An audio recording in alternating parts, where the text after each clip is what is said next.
नहीं बोलूंगा क्योंकि लोग इस विषय पर वही सुनना चाहते हैं जैसा वो मानते हैं। मैं बोलूंगा तो माताएं इस समय दो दो कथाएं लेके बैठ जाएंगी कि फलाने वाले महाराज जी ने तो बोला खाओ, ये बोलेंगे नहीं खाओ, तो अपन बोलेंगे ही नहीं। बहुत बार माथा फोड़ी हो चुकी है ऐसे विषयों पर। पिछले वर्ष हम कहीं कथा में थे, गलती से हमने व्यासपीठ से कह दिया कि शिव पर तुलसी चढ़ाने से भक्ति की प्राप्ति होती है। दो अम्मा लड़ने पहुंच गई कि शिव पर तुलसी नहीं चढ़ती। हमने कहा अम्मा प्रमाण दे, बोली हमारे गुरुजी ने कहा। हमने कहा तो गुरुजी को कुआं में डाल गुरुजी को कुआं में। यदि तेरे गुरु को शिव पुराण पढ़कर भी यही लिखा हुआ नहीं मिला कहीं कि शिव पर तुलसी चढ़ती है, तो पहले गुरुजी को कुआं में डाल। मैं तुम्हें 3 प्रमाण दूंगा शिव पुराण के निकालकर, शिव पर तुलसी चढ़ती है। मैं फिर निवेदन, मत मानो मेरे बंधुओं, मेरी बात मत मानो, ग्रंथ की मानो, खुद खरीदो। मैं संख्या के साथ प्रमाण दे दूंगा, खुद पढ़ना, तब तो मानोगे। मैं तुम्हें कोई ऐसी बात नहीं कहने वाला जो ग्रंथ में है ही नहीं। मैं तुम्हें 2 कथा कम सुनाऊंगा, पर शास्त्र से बाहर कुछ नहीं। शिव पर तुलसी चढ़ती है, शिव स्वयं कह रहे हैं भुक्ति मुक्ति फलम तस्य तुलस्या पूजयेद। यदि कोई मुझ पर तुलसी चढ़ाता है उसे विष्णु की प्राप्ति होती है, उसे भक्ति और मुक्ति की प्राप्ति होती है। तुम नहीं चढ़ाते हो मत चढ़ाओ, पर फालतू का लॉजिक नहीं देना। महाराज जी विष्णु की पत्नी है, शिव पुराण उठाकर देख लो, तुलसी पार्वती के अंश से प्रगति है, और जो बिल्व पत्र तुम शिव पर चढ़ाते हो वो लक्ष्मी के अंश से प्रगटा है। वे देवी देवताओं में आपस में कोई भेद नहीं है, तुम ही लड़ते फिरते रहते। देवताओं में कहीं कोई भेद नहीं है। बड़े प्रेम से शिव पर तुलसी चढ़ती है, विष्णु पर बिल्व पत्र चढ़ता है, बड़े प्रेम से। ठीक, मानना न मानना तुम्हारी इच्छा।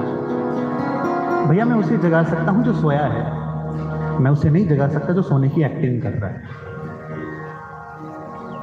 क्योंकि एक होता है पढ़ा लिखा, एक होता है अनपढ़। हमारे हिंदुओं में एक जाति पाई जाती है जिसे कहते हैं पढ़े लिखे अनपढ़। कृपया शांति बनाए रखिए मेरे लिए। और ये पढ़े लिखे अनपढ़ कैसे होते हैं? ये 2-4 डिग्री कर लेंगे, सबसे पहले ग्रंथों पे सवाल उठाएंगे। एक बार एक छोरा शहर से गांव पढ़ के आया, अम्मा स्वागत करने आई, बच्चा वकील की पढ़ाई करके आया। ठीक, अम्मा बड़े प्रेम से हाथ में थाली लेके, धूप जलाए के, दीप जलाए के, 2 लड्डू धर के छोरा का स्वागत करने आई।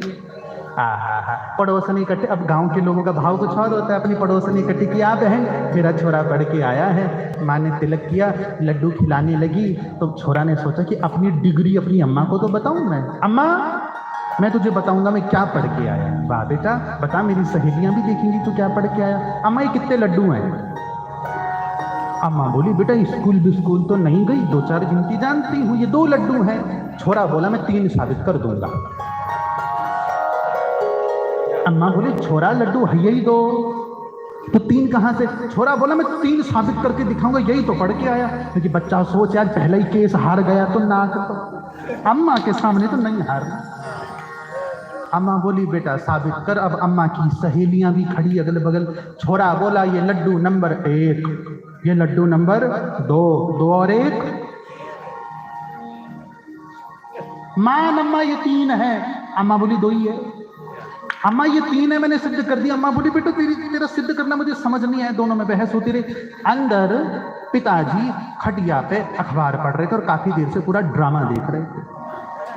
बड़े गुस्से में पिताजी अंदर से अखबार पटक के आए। अनपढ़ की अनपढ़ रहेगी तू।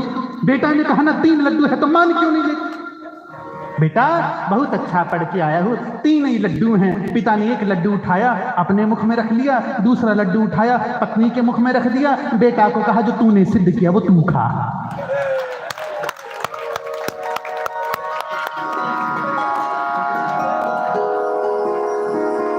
मेरे श्रोताओं, राम अतर्क्य बुद्धि मन वाणी, राम तर्क से, बुद्धि से, मन से, वाणी से परे।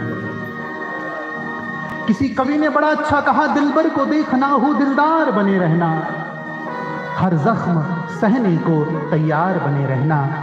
दुनिया कहेगी पागल, दीवाना कहेगी तुमको, पर पागल बने हो तो लगातार बने।